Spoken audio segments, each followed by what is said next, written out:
Selamat pagi anak-anak kelas 3 yang ada di rumah. Apa kabar hari ini? Ibu harap kalian tetap dalam keadaan yang sehat ya. Baik, pada pagi hari ini kita akan memulai pembelajaran kita, yaitu mata pelajaran bahasa Indonesia. Nah, sebelum kita memulai pembelajaran kita hari ini, terlebih dahulu kita berdoa. Mari anak-anak di rumah mengambil sikap berdoa yang baik. Lipat tangan, tutup mata, kita berdoa. Dalam nama Bapa dan Putra dan Roh Kudus, amin. Terima kasih Tuhan Yesus yang baik, kami naikkan kepadamu oleh karena kebaikan-Mu yang tetap Engkau nyatakan di dalam kehidupan kami. Terima kasih Tuhan Yesus yang baik untuk penyertaan-Mu. Kami masih diberi kesempatan untuk bisa mengikuti kegiatan pembelajaran pada saat ini. Berkati bimbing kami dari awal pembelajaran kami hingga selesainya. Ini doa kami ya Tuhan, di dalam nama Tuhan Yesus kami berdoa kepadamu. Amin. Dalam nama Bapa dan Putra dan Roh Kudus. Amin. Anak-anak kelas 3 yang ada di rumah, coba kalian perhatikan di situ di tema 2 subtema 2 ya. Nah, di sini kita akan belajar tentang menjelaskan isi dongeng. Jadi, untuk memahami setiap isi atau cerita dongeng itu, kita harus terlebih dahulu membaca keseluruhan ceritanya, membaca dengan cermat. Nah, di dalam memahami sebuah dongeng itu, kita juga bisa menjawab berdasarkan pertanyaan apa, mengapa, siapa, di mana, bagaimana, dan kapan ya. Nah, informasi dalam dongeng itu bisa digambarkan dalam bentuk peta pikiran. Nah, tujuan dari peta pikiran ini untuk lebih memudahkan pembaca untuk memahami setiap isi teks atau dongeng dalam sebuah cerita ya. Nah, coba kalian perhatikan ada di halaman 128. Di situ ada bentuk peta pikiran. Nah, disertai dengan pertanyaan-pertanyaan. Di sini ada pertanyaan siapa, mengapa, dan apa. Nah, untuk menjawab semua pertanyaan dalam peta pikiran itu tadi kita harus membaca secara keseluruhan ceritanya dulu ya. Membaca dengan cermat isi dongeng ya, membaca secara keseluruhan isi cerita. Nah, setelah membacanya kita bisa menjawab pertanyaan pada peta pikiran. Misalnya di sini di halaman 108, coba kalian perhatikan ya gambarnya. Di sini ada kata pertanyaan siapa tokoh dalam dongeng tersebut. Jadi setelah membacanya kita bisa mengetahui siapa saja tokoh yang ada di dalam dongeng kisah kucing kecil. Nah, setelah mendapatkan itu kita bisa menuliskan dalam peta pikiran.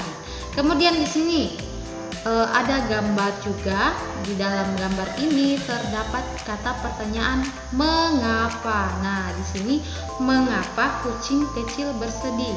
Jadi setelah membacanya kita bisa mengetahui penyebab kucing kecil bersedih. Nah, kita sudah mendapat pertanyaannya, jawabannya kita bisa tulis dalam bentuk peta pikiran. Jadi itu ya cara menjawab peta pikiran. Kita harus membaca dulu secara keseluruhan. Nah, tujuan dari peta pikiran ini setelah menjawab semua pertanyaan-pertanyaan, maka kita bisa mengetahui dan memahami isi cerita atau dongeng yang disampaikan. Oke, nah ada banyak gambar atau ada banyak peta pikiran yang bisa kita gunakan di dalam menjawab setiap pertanyaan atau dalam membuat peta pikiran dalam bentuk gambar. Nah, coba kalian perhatikan ya. Jadi coba kalian perhatikan, ini bisa kita jadikan peta pikiran. Awan juga bisa, dalam tengah itu kita berikan judul. Kemudian mau diberikan warna-warni juga bisa ya, seperti gambar ini, atau mau bentuk seperti pohon juga bisa ya, dengan gambar ini juga bisa, atau mau dengan gambar seperti ini. Jadi sesuai kreasi kamu. Jadi itu ya tentang pembelajaran kita hari ini, yaitu menjelaskan isi cerita dongeng. Nah, tugas kalian di rumah agar bisa lebih memahami pembelajaran kita hari ini, coba kalian buka kembali mata pelajarannya di halaman 128. Buka buku materi pembelajarannya di halaman 128. Nah, coba kalian perhatikan di situ ada peta pikiran ya yang Ibu tadi sudah jelaskan pada kalian. Nah, tugas kalian di situ kalian membaca dongeng ya, dongeng cerita kisah kucing kecil. Nah, kalian harus membacanya dulu, kemudian kalian menjawab pertanyaan-pertanyaan dalam peta pikiran ini. Nah, dari pertanyaan ini, letak pertanyaan ini kalian bisa menuliskan jawabannya ya. Jadi itu ya untuk tugas di rumah. Oke, sekian pembelajaran kita hari ini. Tetap semangat dan tetap jaga kesehatan di rumah. Kita tutup pembelajaran kita hari ini dengan doa. Mari anak-anak di rumah mengambil sikap berdoa yang baik. Lipat tangan, tutup mata, kita berdoa.